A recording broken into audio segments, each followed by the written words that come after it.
Autre chose dans ce journal, face à la pétition lancée par certaines organisations non gouvernementales internationales, notamment Greenpeace, qui estime que le processus du lancement d'appels d'offres et de blocs pétroliers et gaziers aura des effets néfastes sur l'environnement congolais.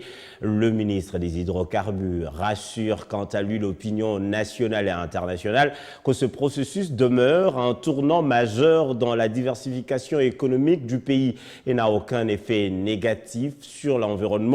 Lors de la conférence de presse organisée avec la ministre de l'Environnement et le ministre de la Communication, Didier Bidimbo a témoigné la volonté de son gouvernement à promouvoir les différents potentiels du pays en respectant les règles environnementales. Les appels d'offres ont été lancés. Nous allons suivre la procédure jusqu'à la fin et vous connaîtrez les entreprises, ceux qui vont gagner après soumission. Et puis aussi, il faut qu'on arrête de dire que nous sommes en train de vendre les blocs pétroliers. Il n'y a pas de vente de blocs pétroliers. Ce sont des attributions des droits d'hydrocarbures. Il n'y a aucune vente.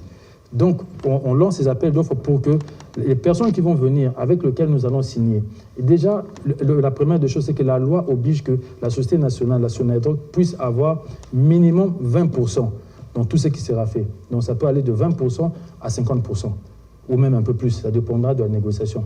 Et aussi, le CPP sera sur le site du ministère. Les contrats qui seront signés, tout le monde pourra avoir accès à ça. Nous avons des contacts directement avec les populations, mais le reste va se faire après les attributions. Parce qu'il y aura des discussions au moment de l'exploration. On verra déjà après qu'on connaît les résultats par rapport à l'impact environnemental. C'est à ce moment-là que nous allons discuter. Parce que dans le CPP, il y a la partie sociale. Il y a la partie qui est signée CPP, par rapport de partage de production. Il y a la partie qui est signée par rapport à la population qui se trouve dans les endroits où se retrouvent ces blocs-là. Mais c'est déjà invraisemblable parce que ça va donner du travail à cette population. Je peux donner des exemples, il y en a légion. Il y a des blocs là où ça se trouve, il n'y a pas d'infrastructure, il n'y a pas de route, il n'y a rien.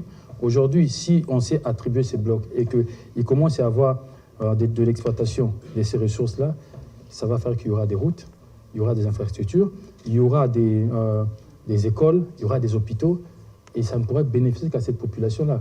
Donc dire que ces populations sont contre, c'est faux, c'est archi faux, parce que ces populations, tous veulent avoir accès au développement, veulent avoir accès à une vie décente, et je pense que c'est pour ça que nous sommes en train de nous battre pour pouvoir y arriver. Donc c'est déjà quelque chose de faux qui est créé pour essayer de déstabiliser, mais ça n'a rien à voir.